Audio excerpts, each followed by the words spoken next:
Gooftaan keenya Yesuus Kiristoos biyya lafaa kanarra yommuu ture namoonni lakkoofsaan hedduu ta'anii isa duukaa akka isaan deemaa turanii fi isarraa barataa akka isaan turanii sagalee Waaqayyoo nutti hima. Iddoo tokko tokkotti baay'atanii lakkoofsi isaanii hedduu ta'ee tajaajilamuuf walitti qabamu. Iddoo kaanittis immoo muraasaan garee gareedhaanis immoo yeroo inni isaan barsiisaa tureera. Kutaa kana keessatti kan nuti wajjin ilaallu wangeela Luqaas boqonnaa 8 kana keessatti gaaf tokko Yesuus namoota lakkoofsaan baay'ee ta'anii barsiisuudhaaf akka inni taa'e argina. Yeroo barsiisuudhaaf taa'u gooftaan keenya Yesuus Kiristoos fakkeenya tokko isaanitti hime jedha. Fakkeenya tokko isaanitti hime. Fakkeenyi inni isaanitti hime kun fakkeenya qotee bulaa tokkooti. Namichi tokko sanyii facaasuudhaaf ba'e jedha. Namni kun sanyii facaasuudhaaf ba'e sanyii isaa yommuu facaasu mi'a itti sanyii facaasu keessaa sanyiin sun iddoo adda addaa akka isaan bu'an sagalee Waaqayyoo nutti hima. Inni tokko karaarra bu'e. Akkuma karaarra bu'een otoo hin biqiliin simbirroonni dhufanii funaannatani.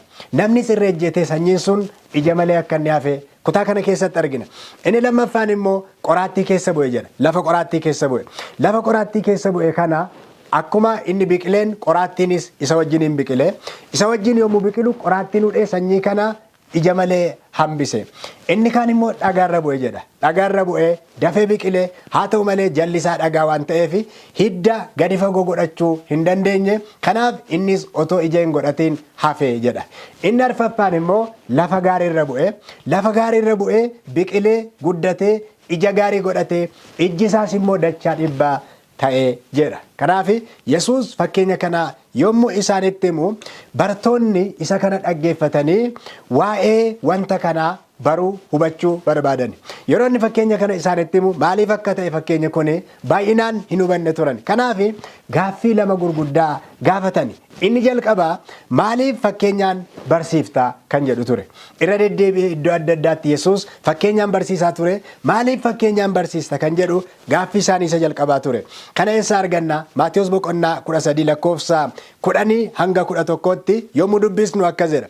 Ergasii bartoonni Yesuusitti dhiyaatanii maaliif fakkeenyaan isaanitti dubbattaa jedhanii isa gaafatanii. Yesuus immoo deebisee dhoksaa mootummaa Waaqayyoo beekuun isiniif kennameera. Isaaniif garuu hin kennamne jedhe jedhu. Kanarraa maal hubannaa? Warri iddoo sanatti walitti qabamanii sagalee Waaqayyoo dhagaa turani namoota adda addaa akka isaan ta'an ilaalla. Namoota gosa adda addaa akka isaan ta'an. Duukaa buutota Yesuusii fi namoota tuuta hedduu sana gidduu garaagarummaan guddaan tureera. Akka barsiisa Yesuus kanaatti. Maal jedhe Yesuus? Isiniif dhoksaa mootummaa Waaqayyoo beekuun isiniif kennameera. Isaaniif garuu hin kennamne jedhe. Maaliif akkas jedhe Yesuus jennee yommuu laalle duukaa buutonni yeroo Yesuus isa duukaa akka bu'aniif akkuma kanas mootummaa Waaqayyoo kan isaanii akka ta'uuf isaanitti hime dafanii Yesuus duukaa bu'an. Waan duraan hojjechaa turan dhiisanii isa kana caalchifatanii Yesuus duukaa akka isaan bu'anii sagalee Waaqayyoo nutti dubbata. Dhoksaan mootummaa Waaqayyoo hamma isaaniif ife isaaniif galeera. Deebii kennanii Yesuus duukaa bu'an. Waan dura hojjechaa turan hin dhiisan. Garuu isaan duukaa kan deeman namoonni biroon lakkoofsi isaanii baay'ee kan ta'e Yesuus duukaa bu'uu hin dandeenye. Yookaan immoo fakkeenyaan akka isaaniif malee akka isaaniif fakkeenyaan akka isaaniif galu sagalee Waaqayyoo dubbatee jira. Kan isaanii hubanne turan. Yeroo isaanii hubanne kana warra hin hubannetti maaliin barsiisuu narra jiraatedhe fakkeenyaan barsiisutu narra jiraatedhe. Yesuus akkuma tajaajilli isaa bal'achaa deemeen lakkoofsaan hedduu kan ta'an namoonni isa mudataa turan. Isaan kana keessaa namoota gosa 4 argina. Namoota gosa 4 kana yommuu laallu warri kaan tokkoffaa irratti maal argina?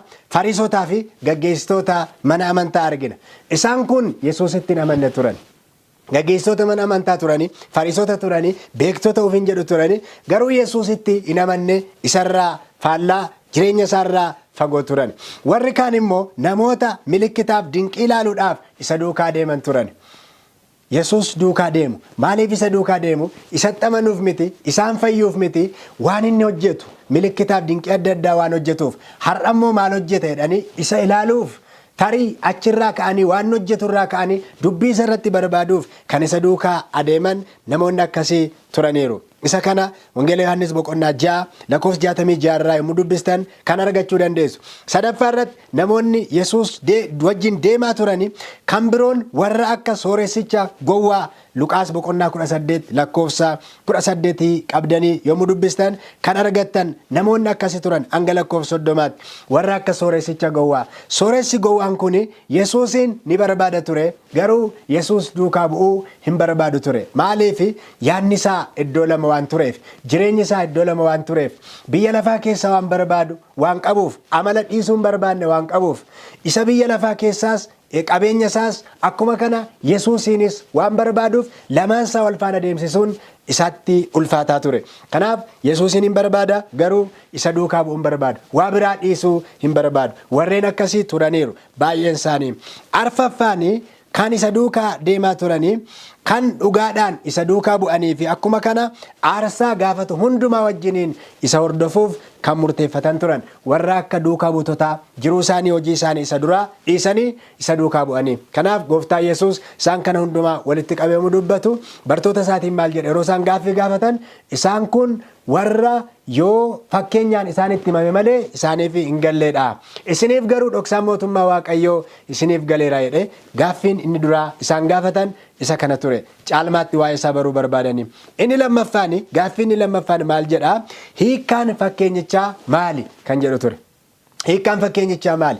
Fakkeenya sana hiika isaa baruu barbaadani. Kanaaf gooftaa Yesuus hiika isaa isaanitti hime. Qobaatti ture kan isaan kana gaafatan. Erga tunni sun isarraa adda bahee ture isaan gaafatan. Luqaas boqonnaa 8 lakkoofsa 9 irraa yommuu dubbifnu akkas jedha. Ergasii bartoonni isaa hiikaan fakkeenya kanaa maali jedhanii Yesuusin gaafatanii jedha. Maa inni hiikkaan fakkeenya kana jedhani? Bartoonni waan isaanitti himame caalaatti beekuuf yeroo hundumaa fedhiin isaanii banaa ture. Yaadaan ni dhaggeeffatu, waan isaaniif hin galle immoo hin gaafatu. Kun amala isaanii ture. Maatewos boqonnaa 24 keessatti yommuu dubbisnu gooftaan keenya Yesuus Kiristoos fakkeenya bara xumuraa yommuu isaanitti hime edda wanta sana hubatanii booddee achi deemanii dhoksaan sun maal jedhani? Maal akka ta'e nu barsiisi jedhani. Akkuma kana kutaa kana keessattis Yesuus akka inni isaan barsiisuu qabu iddoo kana keessaa yommuu isaan gaaffii gaafatan argina. Waa'ee kana irratti sirriitti ibsa gaarii kan kennu kitaaba tokko akkasiin dubbistaniin barbaada. Kitaabni kun Christ Object Lesson jedhama.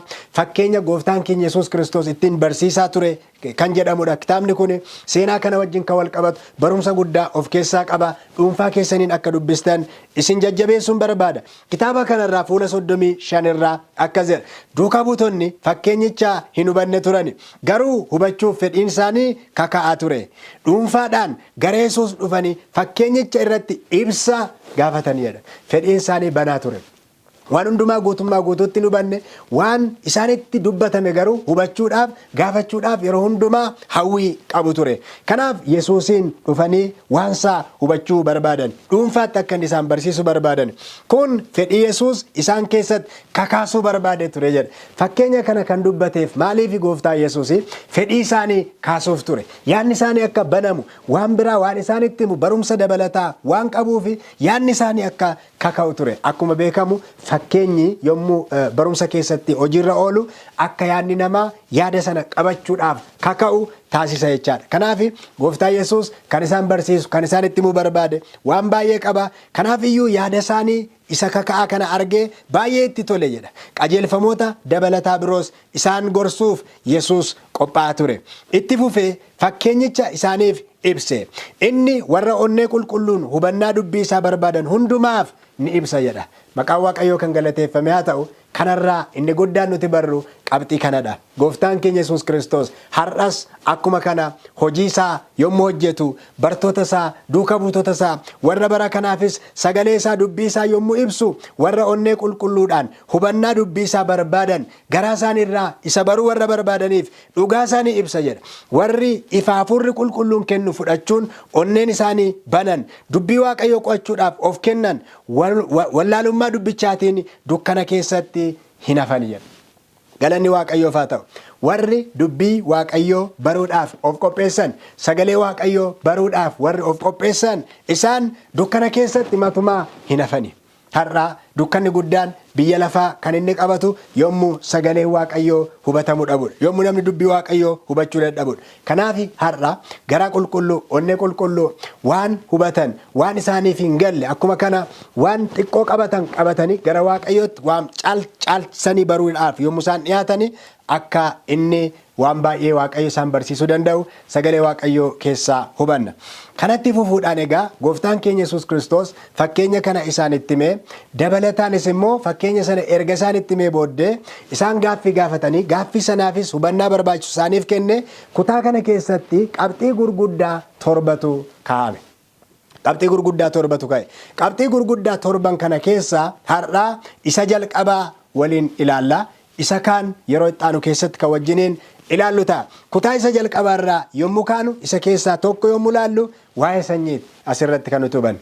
Waa'ee sanyiitu himame namicha sanyii facaasuudha. Kana tokko tokkoon beekuun barbaachisaadha. Jireenya keenya wajjiniin faayidaa guddaa, bu'aa guddaa waan nu buusuuf, barumsa hafuuraa guddaa waan irraa argannuuf sanyicha ilaalla. Sanyichi faca'e suni maali? Inni namni sun facaase sanyiin suni maali? Isa jedhu gooftaa Yesuus yommuu hiiku Luqaas boqonnaa 8 lakkoofsa 11 irraa sanyichi dubbii waaqayyooti jedha. Sanyiin facaafame kun dubbii waaqayyooti. Kallattumaan daayirektii otoo hin taane fakkeenyaan dubbatame. Fakkeenyi kun immoo fakkeenya dubbii waaqayyoo, fakkeenya sagalee waaqayyoo, fakkeenya dubbii macaafa qulqulluu akka inni argisiisu asirraa argina. Sanyichi dubbii waaqayyooti. Sagalee jiraataatiin lallabame. Sagalee jiraataatiin lallabame. Sagalee gosa lamatu jira. Sagaleen inni jalqabaa isa wangeela Yohaannis boqonnaa 1 lakkoofsa 1 hanga 3 irratti barreeffame. Jalqaba irratti sagaleen ture. Sagaleen sunis immoo waaqayyo bira ture. Inni ofiisaa waaqayyo ture. Isa malee kan ta'e tokkollee hin jiru. Wanti hundumtuu isaan ta'e isa jedhame sagalee jiraataadha. Sagaleen jiraataan kun Yesuusi. Inni sagalee jiraataadha. Kanaaf egaa sagalee jiraataatiin lallabame gaafa jennu dubbii waaqayyoo wangeela sanyii oduu gaarii dubbii waaqayyoo akka ta'e argina. Sanyichi dubbii waaqayyooti.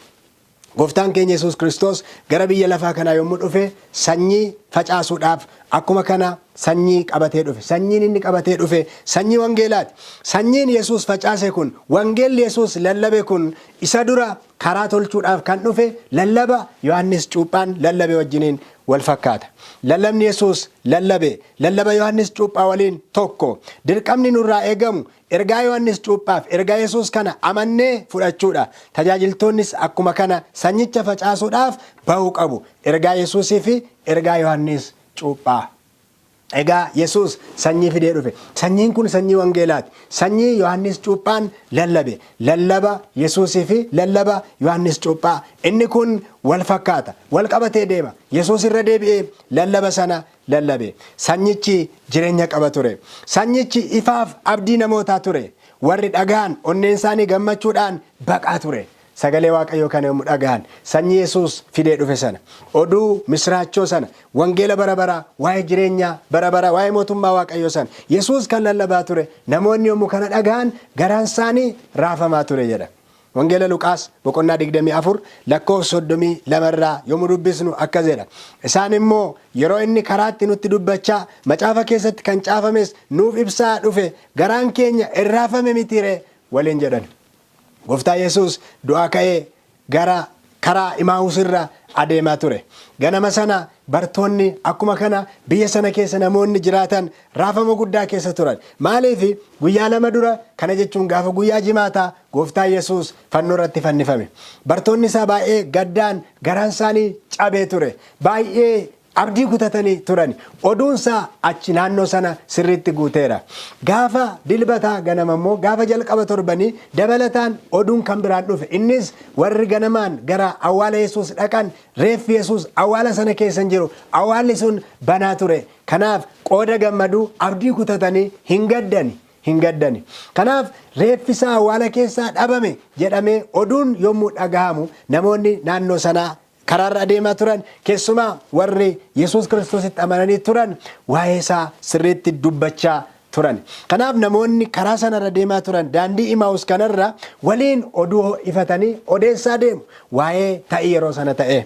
Kanaaf Yesuus ganamaan awwaala diigee waan ka'eef karaa sanarratti isaanitti makame oduu isaanii sana dhaggeeffate maal odeessitu jedhe. Isaan immoo maal jedhanii ati nama biyya kana keessa jiraatu taate kanan dhageenye yeroo darbe Yesuus fannoo irratti fannifame namichi Yesuus jedhamu inni nuyi bilisa nu baasa inni abdan jireenya bara baraa nuuf kenna jenne mootummaa Roomaa jalaa garbummaa jalaa nu bilisa baasa jenne nuyi abdan fannifame. Amma immoo jarri tokko akka raajii nu godhani Yesuus inni fannifame awwaala keessa hin jiru awwaalli isaa duwwaadha reeffi isaa hatameera nuun jedhani abdii kutatani. Yesuus garuu waa'ee jara kana abdii kutannaa isaanii ilaalee karaa sanarratti macaafa qulqulluu keessaa waa'ee isaaf kan barreeffame seera keessatti akkuma kana macaafa faarfannaa keessatti waa'ee isaa isaanitti hime du'uun akka isarra jiraatu du'aa ka'uun akka isarra jiraatu isaanitti hime garaan isaanii raafame jedha. Sanyii wangeelaa misraachoo oduu gaarii sana jechaadha. Kanaaf sanyiin sun sanyii wangeelaati jireenya kan of keessaa qabu ifa kan of keessaa qabu ture. Egaa kutaa kana keessatti kan nuti ilaallu waa'ee sanyii kana yommuu ilaallu sanyiin sun kana jechuun dubbii Waaqayyoo lallabni sun lallaba Yohaannis Cuuphaati lallaba Yesuusi. Isaan kana of keessatti qabata lallabni sun akkuma kanas immoo lallaba waldaa kiristaanaa bara kana duukaa buutonni Yesuus Kiristoos lallabuu qaban ergaa biyya lafaaf bara kana barbaachisu kan of keessatti qabatedha. Kanaaf isaan kana haala gabaabaa ta'een akka wajjin ilaalluun barbaada. Inni jalqabaa lallaba Yohaannis Cuuphaati. Maa inni lallabni Yohaannis Cuuphaa jennee yommuu dubbisnu macaafa qulqulluu keenya keessaa wangeelaa Maatewos boqonnaa 3 lakkoofsa 1 hanga lakkoofsa 6tti akkas kan jedhu arganna. Lallaba Yohaannis Cuuphaa sanyii Yesuus facaase sana sanyii namichi qotee bulaan sun facaase sanyii wangeelaa maal of keessaa qaba? Maatewos boqonnaa 3 lakkoofsa 1 hanga lakkoofsa 6tti sagalee Waaqayyoo akkas jedha. Bara sanatti Yohaannis Cuuphaan sabatti mul'ate lafa onaa biyya Yihudaatti labse mootummaa Waaqaa dhiyaateeraati yaada garaa keessanii geeddaradhaa jedhe. Isaayyaas raajichi sagalee lafa onaa keessaa hin iyya dhagaa dhaggeeffadhaa gooftichaaf karaa tolchaatii haraa daandiin irra deemus qajeelchaa yommuu jedhe waa'ee namicha kanaaf dubbate. Yohaannis uffata rifeensa gaalarraa dhaame uffate mudhii isaas immoo teephaan hidhate nyaanni isaa immoo awwaanni isaaf damma moggaa ture. Yeroo sanatti warri Yerusaalem jiraatan warri Yihudaa warri kutaa biyya naannaa Yordaanos jiraatan hundinuu lafa Yohaannis Cuuphaan jirutti hin ba'an. Isaan kun cubbuu isaanii himachaa laga Yordaanositti of hin cuubsisu turani jedha. Isa kana sanyiin sun sanyii qalbii diddiirannaa sanyii namoota gara yaada garaa geeddarannaatti waamu. Isaayyaas boqonnaa 40 lakkoofsa 3 hanga 5 haala wal fakkaataa ta'een raajii duraan dursee dubbatame lafa kanatti immoo otoo raawwatamuu argina. Hundeen lallaba Yohaannis Cuuphaa mootummaan Waaqayyoo dhiyaateera kan jedhu ture. Mootummaan Waaqayyoo dhiyaateera. Kanaaf iyyuu maal godhaa? Yaada garaa keessanii geeddaradhaa wangeelatti amanaa kan jedhu ture lallabni Yohaannis Cuuphaa. Kun ergaa guddaadha. Sanyiin sun isa kanadha. Sanyiin sun isa kanadha. Har'a lallabni Yohaannis Cuuphaa waldaa keenya keessa jira. Namoota gara yaada garaa geeddarannaatti kan waamu. Namoota gara fayyinaatti kan waamu. Namoota gara qalbii diddiirannaatti kan waamu. Luqaas boqonnaa 3 lakkoofsa 3 irraa akkas jedha. Yohaannis biyya naannoo Yordaanos keessa adeeme cuuphamaa yaada garaa geeddarachuu keessan mul'isaa Waaqayyo cubbuu keessan isiniif hin balleesse jedheera. Galanni Waaqayyoof haa ta'u. Gara Waaqayyoo kan ilaalchisu abdii kan of keessaa qabu jireenya kan of keessaa qabu ija kan of keessaa qabu yaada garaa keessanii geeddaradhaa gara Waaqayyootti deebi'aa Waaqayyo cubbuu keessan isinii balleessaa cuuphamaa yaada garaa geeddarachuu keessan mul'isaa kan jedhu lallabni Yohaannis Cuuphaa isa kana ture. Lallabni Yohaannis Cuuphaa bara sana namoonni yaada walirraa fagaate qaban waan tokko irratti akka isaan wal qixxaatan ture. Bara sana namoonni yaada walirraa fagaataa ta'e qabu turan. Iddoo kana keessatti gaafa laallu duraan dursee Isaayyaas raajii kan dubbate waa'ee namicha kana dachaan inni dachaa ta'e olaa kaafamu inni gaara ta'e gadaa buufamu walaa qixxaatu irra deemsaaf akka ta'utti walaa qixxaatu kan jedhu sagalee wal qixxeessu isa gadi ol kaasu isa ol ka'e immoo gadi buusu yaada namootaa gara tokkotti deebisuu ture lallabni kun. lallabni kun. Kanaaf lallabni Yohaannis Cuuphaa kun ergaan kun sanyiin inni facaase kun yaada namootaa gara tokkotti kan deebisu ture. Maal irratti kan inni tokko taa'ise yaada namootaa? Tokkoffaan mootummaan Waaqayyoo akka dhiyaate namni hunduu akka hubatu, xiqqaan guddaan beekaan wallaalaan isa kan akka hubatu mootummaa Waaqayyoo akka dhiyaate. Lammaffaan hundinuu cubbamoota akka ta'an, ayyaanni Waaqayyoo akka isaan barbaachisu isa kan akka isaan hubatan. Sadaffaan yaada garaa geeddarachuuf cuuphamuun akka isaan barbaachisu. Arfaffaan yoo kana gochuu baatan badiisni akka isaan irratti dhufu namni hundumtuu akka hubatu lallabni Yohaannis Cuuphaa karaa bane.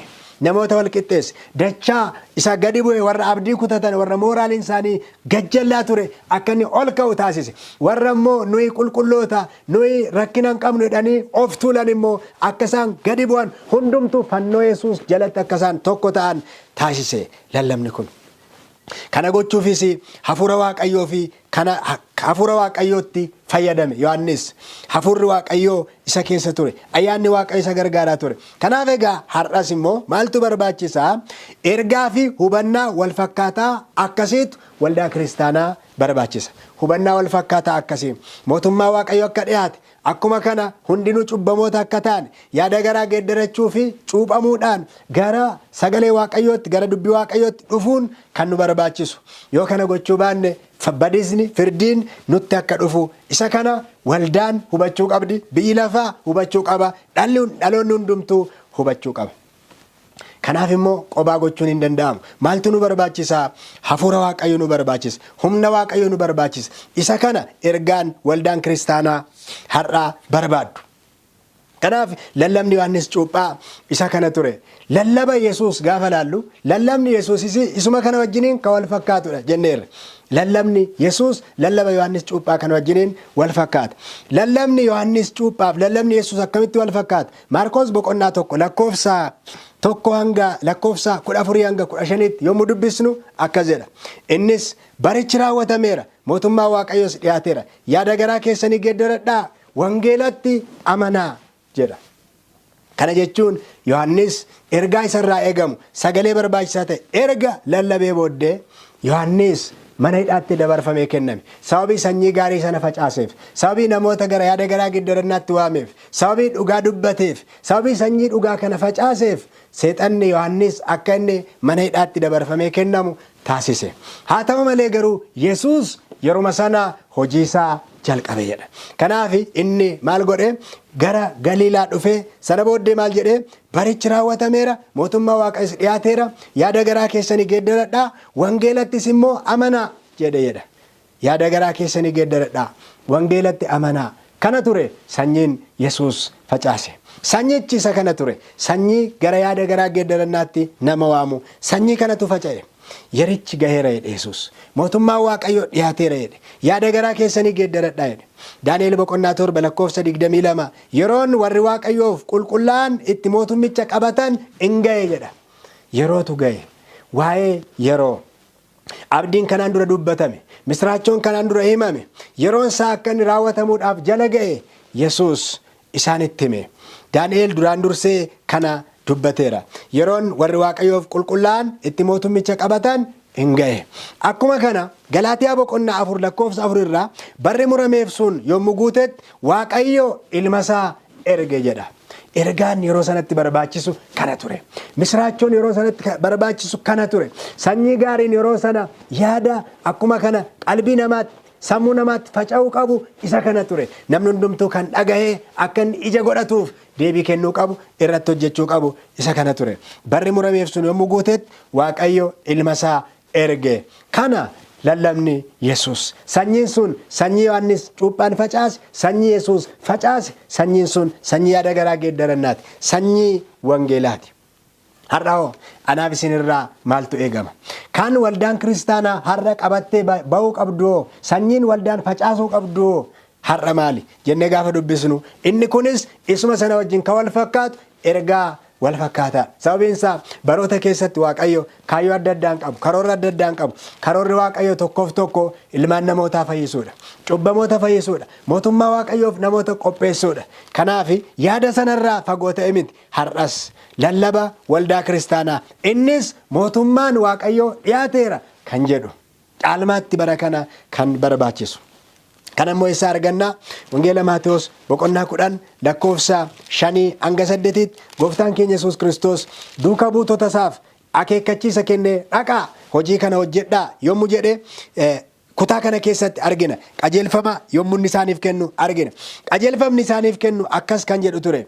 Isaan 12 kana Yesuus ergee Maatewos boqonnaa 10 lakkoofsa 5 irraa isaan 12 kana Yesuus ergee karaa saba Waaqayyoo warra hin ta'initti isin geessu irraa hin gorinaa. Mandara warra Samaariyaa tokkollee isin lixinaa. Kana mannaa gara warra akka hoolotaa karaarraa godhanii mana Israa'elii badanii dhaqaa. Akkuma dhaqxaniinis mootummaa Waaqayyoo dhiyaateera jedhaa lallabaa jedha. Galanni Waaqayyoof haa ta'u. Argitanii ergaan kun akkatti wal qabatee deema. Sanyiin kun akkatti wal qabatee deema. Sanyii Yesuus facaasuudhaaf dhufe sun sanyii Yohaannis Cuuphaan facaase. Sanyiin waldaan kiristaanaa bara kana akka facaaftuuf kallattiitiin Waaqayyo akeekkachiisa kenneef mootummaa Waaqayyoo dhiyaateera jedhaatii lallabaa. Sana booddee warra dhukkubsatan fayyisaa, warra du'an kaasaa, warra lamxaa'an qulleessaa, hafuurota hamoota baasaa, gatii otoo itti hin baasiin fudhattanii isinis gatii otoo itti hin baasiin kennaa jedha. Galanni Waaqayyoof haa ta'u. Dhaqa jedhe, hidhaa hiika jedhe, dukkana ibsaa jedhe.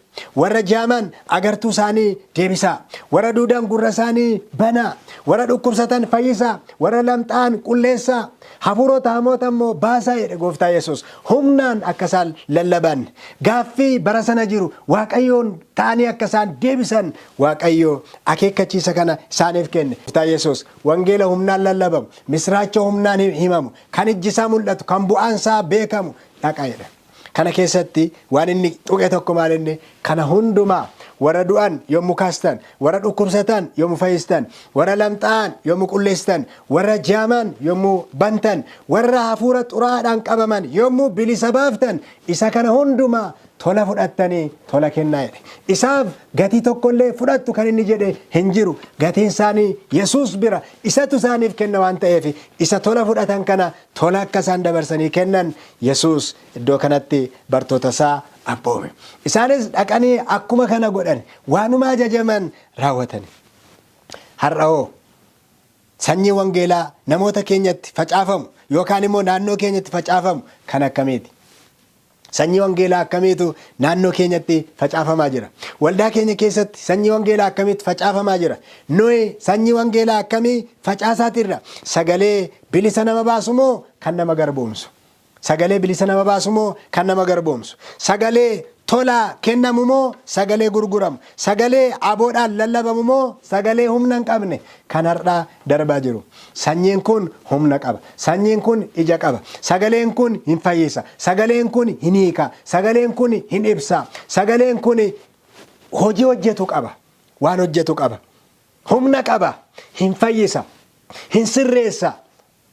Sagaleen kun humna qaba. Garuu akkami sagaleen naannoo keenyatti lallabamaa jiru?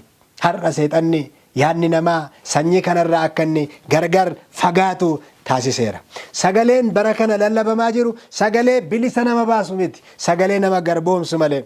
Sagalee tola kennamu miti. Sagalee gurguramu malee. Har'a iddoo adda addaatti maqaa macaafa qulqulluutiin kan daldalan, hojii adda addaa kan hojjetan, bu'aa adda addaa kan argatan, jireenya isaanii kan ittiin gaggeeffatan, macaafa qulqulluu daldala kan godhatan dhaloota bara kanaa keessa hedduutu jira. Namoonnis akkuma kana isa kana otoo hin beekin namootaaf yommuu goonfaman waan qaban horii isaanii yommuu isaan baasan argina. Yesuus garuu akkas jedhe tola fudhattanii tola kennaa. Sagaleen Waaqayyoo tola kennama.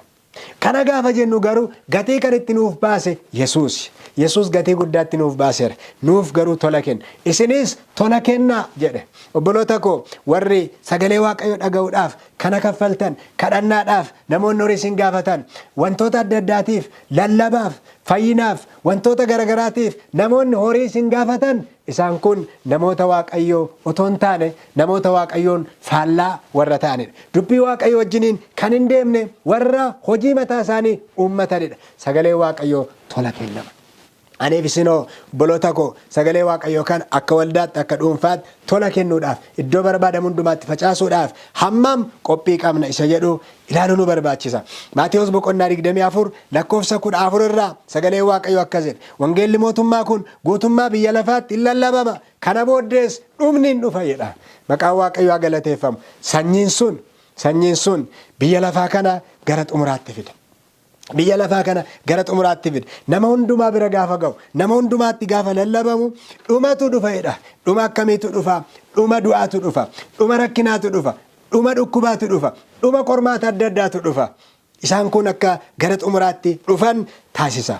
Wangeelli kun jireenyaaf yookaan du'aaf nama qopheessa. Sanyiin kun dhaggeeffadhaa obboloota koo. Hafuurri waaqayyoo akka inni isiniif ibsu dhugaa kana kadhannaa kooti. Wangeelli kun yookaan immoo sanyiin sun maaliif nama qopheessa? Du'aaf yookaan jireenyaaf nama qopheessa. Warri dhagaan dubbii kanaaf warri tole jedhan akka duuka buutota warri fudhatan isaan ittiin fayyu. Warri lakki jedhanii didan garuu ittiin akka isaan badan argina. Ittiin badu. Kanaaf du'aaf yookaan jireenyaaf nama qopheessa. Kana ta'uu qaba. Wangeelli nu lallabnu, sanyii nu tarra facaafnu, sanyii garee lamatti gargar qoodu, sarara adda bahinsaa kan uumu ta'uu qaba. Du'aaf jireenya gidduutti namoota kan gargar baasu ta'uu qaba. Biyya lafaa kanas dhumaaf kan qopheessu sagalee kanadha. Wangeelli mootummaa kun sanyiidha. Hafuura qulqulluu wajjin sanyii kana facaasee kan lafa hundaa waliin ga'u saba waaqayyooti. Sagalee waaqayyoo kana kan lallaban. Biyya hundumaatiin kan ga'an, nama hundumaatiin kan ga'an eenyudha? Saba waaqayyooti. Amantoota. Anaaf isin bara sana Yohaannis Cuuphaan hojii hojjeteera. Bartoonni akkuma kana, Yesuusis akkuma kana, bara kana immoo nuyi. Kanaaf hojii kana kan hojjennu bilisa baasuudhaan, hafuura qulqulluudhaan, humnaan, lallabuudhaan kan biyya lafaa akka isheen mootummaa waaqayyoof qophooftu yoommoo diddees immoo firdiidhaaf akka isheen qophooftu gochuudhaaf hojiin kun nurraa eegama. Yohaannis Cuuphaan qooda isaa baheera. Yohaannis Cuuphaan qooda isaa baheera. Akkamitti qooda isaa bahe? Hamma mormisaa irraa muramutti Yohaannis Cuuphaan qooda isaa bahe. Dhugaa kanaaf duubatti hin jenne. Hawaannisaaf damma moggaa nyaate rakkina keessa qormaata hedduu keessa taa'ee morma isaa kenne dhugaa kanaaf waan isarraa eegamu bahe. Aarsaa barbaachisu kaffale. Sanyii kana facaasuuf waan isarra jiru hundumaa kaffale. Kanaaf Yohaannis Cuuphaan gahee isaa baheera. Akkuma kana Yesuus sanyicha facaaseera. Wanta hojjechuu qabu yeroo isaatti hojjeteera. Ammas hojjechaa jira. Attamitti hojjete Yesuus? Hamma isarraa eegamu maal hojjete? Hamma dafqa dhiigaa dafquu fi fannoo irratti fannifamutti Yesuus hojii sanyii kana facaasuu hojjete. Dhiiga dafqe Yesuus. Fannoo irratti fannifame dhugaa kanaaf jecha duuka buutonnis yommuu laalle sanyicha facaasaniiru. Hamma tokkoon isaanii dubbichaaf aarsaa lubbuu kaffalanitti hojii hundumaa hojjetaniiru. Noo dabaree keenyatti maal gochaa jirra? Maal gochaa jirra har'a? Gaafa isaa wajjiniin fuula firdiitti dhiyaannu maal jenna? Dubbichaaf aarsaa kaffalle qabna. Akkuma kana dhaloota bara keenya guyyaa guddaa sanaaf qopheessuuf waan hojjenne qabna obboloota ko. Isa kana of gaafachuu nu barbaachisa. Hojii ergamootaa boqonnaa 20 lakkoofsa 24 irraa sagalee waaqayyoo akkas jedha. Phaawulos yommuu dubbatu haa ta'u malee hojii wangeelaa ayyaana waaqayyoof dhugaa ba'uu gooftaa Yesuus biraa anatti kennameera. Ani immoo ergaa koo fi hojii koo kana raawwachuu duwwaa nan barbaada. Kanarraa kan hafe jireenya koo akka waan gatii anaaf qabuutti hin lakkaa'edha. Phaawulos dubbii kana namni hubate. Hojiin wangeela ayyaana waaqayyoo dhugaa ba'uu kun gooftaa Yesuus biraa adaraa anatti kennameera. Obboloota koo isa kana akka hubattan hin barbaada. Hojiin sanyii kana facaasu wangeela mootummaa waaqayyoo kana lallabu adaraa isinitti kennameera. Adaraa natti kennameera. Kun adaraa waaqayyooti. Akkuma qara Qorontoos isa duraa boqonnaa 9 lakkoofsa 16 hanga 17 immoo akkas jedha. Wangeela lallabuu kootiif of jajuu hin danda'u. Sanyii isa dura jenne sana amma wangeelaan yommuu iddoo kanatti bakka bu'e argina. Wangeela lallabuu kootiif of jajuu hin danda'u. Kana himuun anarraa hin barbaadama. Wangeela wal lallabuu dhaabadhe garuu anaaf wayyoo. Fedha kootiin otoon kana godhe gatii nan argadhan ture. Fedha koo malee erga ta'e garuu hojiin kun waaqayyo biraa adaraa natti kennamuu isaatiidha. Kun akeekkachiisa guddaadha. Kuni adaraa guddaadha. Phaawulos akkas jedhe. Hojiin kun waaqayyo biraa adaraa natti kenname. Sanyii kana facaasuun, ergaa kana misraachoo kana himuun adaraa natti kenname. Fedha kootiin miti wangeela kana lallabuu yoon baadhe anaaf wayyo jedha. Ati kiristaana kan ofiin jettu yoo taate, isa fudhatte isa sitti kenname misraachoo kana kan hin himneef kan ittiin jiraanne yoo ta'e wayyo. Kanaaf anaaf wayyoo jedha Phaawulos. Hojiin kun Waaqayyo biraa adaraa natti kennameera. Hojiin kun hojiin sanyii facaasu. Sanyii qalbii diddiirrannaa, namoota gara yaada tokkootti kan fidu, gara fannoo Kiristoositti kan fidu, gara jireenya bara baraatti kan fidu, namoonni cubbamoota ta'uu isaanii akka hubatan, yaada garaa geeddarachuu akka qaban, isa kana kan barsiisu, kana himuun adaraa natti kennameera jedha. Adaraa kana irraanfachuun nurra hin jiru. Aniif isin hammam yaadanna? Phaawulos adaraan kun natti kennameera. Adaraan isatti kenname anattis kennameera, sittis kennameera. Haalati irra jiraattu wantoota adda addaa iddoo adda addaa jiraachuu dandeessa ta'a. Ulaagaa adda addaa wantoota adda addaa itti qabdu jira ta'uu danda'a. Kana hundumaa keessa teessee lafa jiraattutti, iddoo naannoo keetti, lafa hojii keetti, waldaa kiristaanaa keessatti isaan kana hundumaa iddoo kanatti fayyadamtee hojii Waaqayyoo kana hojjechuun baay'ee barbaachisaadha. Sanyii wangeelaa kana lallabuun baay'ee barbaachisaadha. Egaa saba Waaqayyoo kanarraa wanti nu hubachuu qabnu maali? Hojii Waaqayyoo biraa adaraa isinitti kenname kana akkamitti akka hojjechaa jirtan of ilaaluun barbaachisaadha. Maal gochaa jirtu? Qoonni keessan maali? Gaheen keessan maali? Barri kun kan keenya, kan keessani, yeroon kun kan keessani. Waaqayyo kanaaf isiniif kenne maal gochaa jirtu? Jireenya keessan caalchifattanii adaraa Waaqayyo kana duuba keessan moo isaaf aarsaa kaffalaa jirtu? Hamma aarsaa lubbuutti isaaf hiriiraa jirtu moo jireenya mataa keessanii jiraachaa jirtu? Isa kana beekuun barbaachisaadha. Hojii sanyii wangeelaa kana facaasu. Phaawulos akkas jedhe, wangeela yoo lallabuu baadhee garuu anaaf wayyoo. Kanarraa kana fedhe jireenya koo akkanaaf akka waan anaaf gatii qabuutti hin lakkaa'u. Wangeela lallabuurraan ala waan gatii anaaf qabu godhee hin lakkaa'u. Waan biraan lakkaa'u jedhe Phaawulos. Inni ni lakkaa'u maal inni? Wangeela. Qonna koon lakkaa'u, akkuma kana barumsa koon lakkaa'u, mana koon lakkaa'u, konkolaataa koon lakkaa'u, sadarkaa barnootaa koon lakkaa'u, maaliin lakkaa'e jedhe? Wangeela kana keessatti qooda fudhachuu koo isa lallabuu koon lakkaa'e jedhe.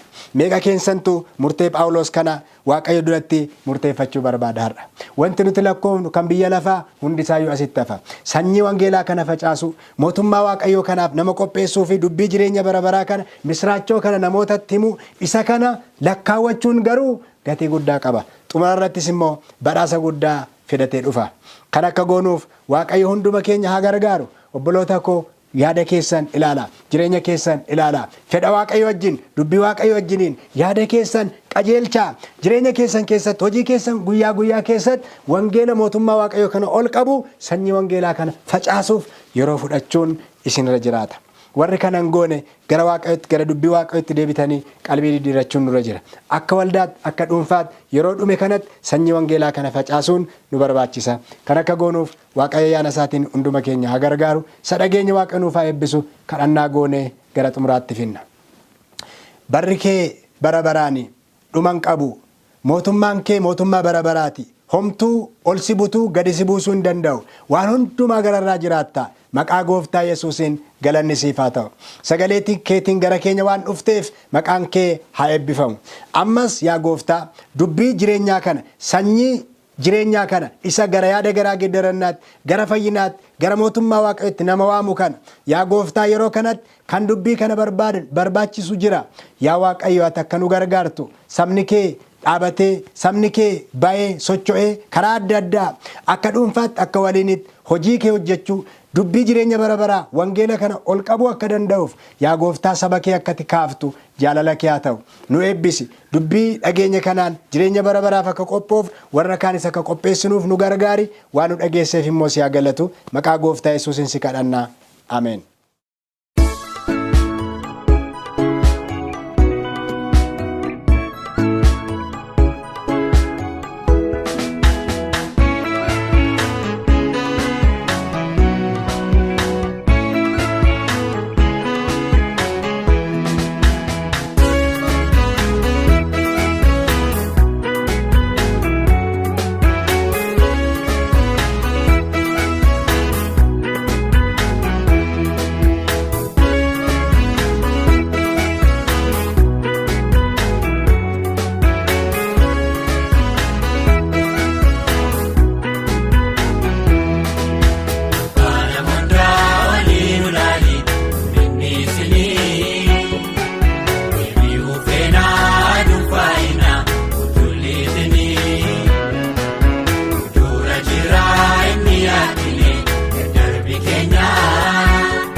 jireenya ifni du'aa firiiru. Gargaara keenya isa dhugaa namni si habee dhuguma du'aa nutirra teera amma yaadni kee daraaramii numa si akkee daraaramii numa si akkee daraaramii numa si akkee.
Bakka keenya du'aa filattee silaanuuf malaa dhiibbinni siraa kiseessuni yoom hundaagannu oolmaan kennuuf raawwattee suni.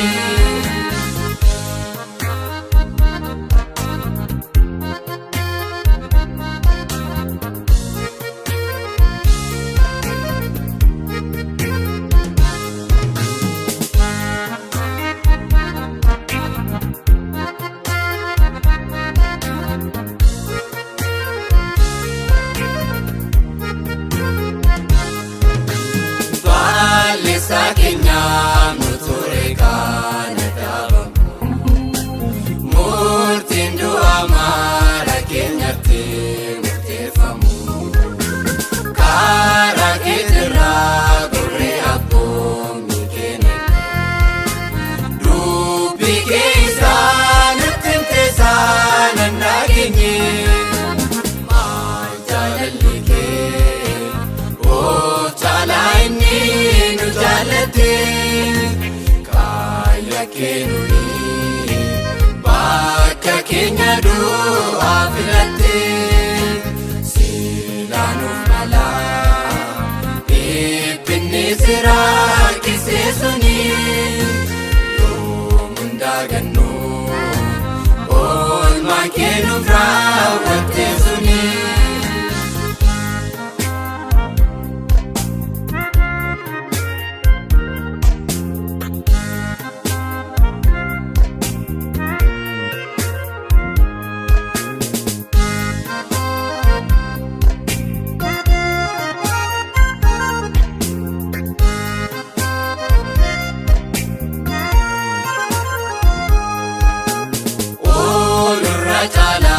Jaalalli kee abbaa keenya waan hundaanuuf taate raawwattee tu fakkeenya kan akka keenya argine addaa gaarummaa siif dhiyeessinaa birraa guddoo galaata kee maal jaalalli kee oo caalaa inni nu jaallate.